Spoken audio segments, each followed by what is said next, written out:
Well, hey guys, we're in West Point, Mississippi today, and we're going to visit the grave of one of my favorite Civil War figures, Silas Chandler.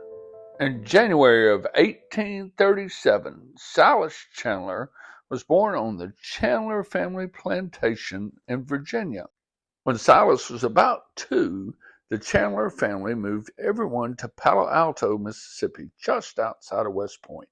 Roy Chandler claimed ownership and 39 enslaved individuals when the family moved to Mississippi. Roy's son Andrew was born on April 3rd, 1844. Silas was 7. Okay, that's generally the background information for this picture. This picture was believed to have been made somewhere in 1861. At some point during the 90s, some Confederate history buffs, or lost causers, if you will, started using this picture to document African American Confederate soldiers. At one point, a local SCV camp even marked Silas's grave. Some family members took issue with these markings and, they were removed. But during this time period, this picture got published so often that it became, famous or easily recognizable. It kind of became one of the early, I'll say, promotional pieces to help propagate the myth. Andrew's father had passed away by the time the war came around, and he was about 17 years old. Silas would have been about 24 in the picture. Andrew's mother would have wanted to do whatever she could to help her son, so she sent his body servant off to war with him.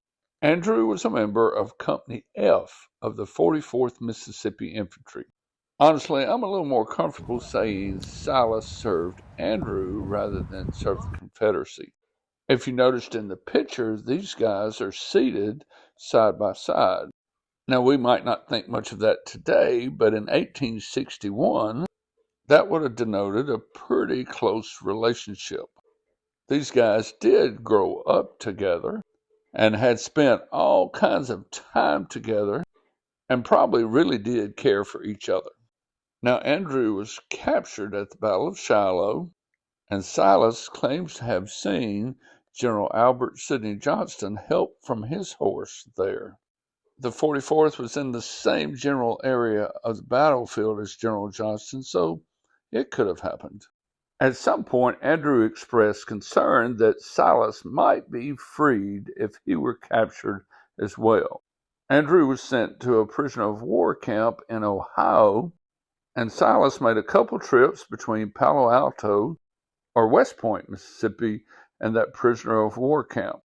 I'm guessing taking things Andrew may have wanted back and forth. Andrew was paroled, and the two went back to the 44th, and Andrew was shot in the leg at the Battle of Chickamauga. A Confederate surgeon was going to take Andrew's leg, and Silas is given credit for having saved it. Somehow or another, he got Andrew on a train, and they ended up in Atlanta, where Andrew was allowed to recuperate. Now, this pretty much finished Andrew's military career. He went back to Palo Alto and lived his life there. After returning home, Silas was sent back out with young Benjamin Chandler to help him as he rode with the 9th Mississippi Cavalry. Silas was with Benjamin as he became part of President Jefferson Davis's escort, which was disbanded in early May of 1865 to allow Jefferson Davis to move a little more discreetly. Silas and Benjamin made their way back to Palo Alto. Now, much has been made of Silas's Confederate service and the number of times he traveled back and forth from Palo Alto to wherever Andrew or Benjamin may have been. I imagine travel would have certainly been dangerous for him, but he would have been allowed to go back and forth rather freely.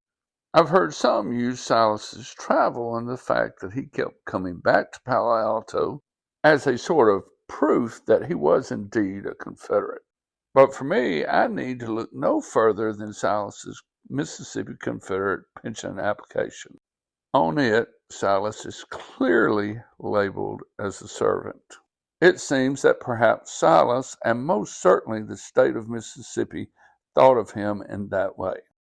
Silas was married to a lady named Lucy Garvin in a slave ceremony, and during and after the war they had 12 children together, 8 of which survived childhood.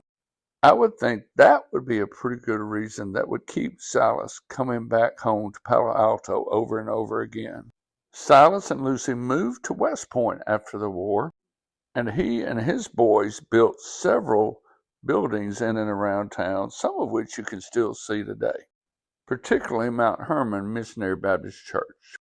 As you look at Silas and Lucy's grave marker here in Greenwood Cemetery in West Point, why don't you bump that like button? I hope you enjoyed learning about Silas Chandler and what I think is a really remarkable life.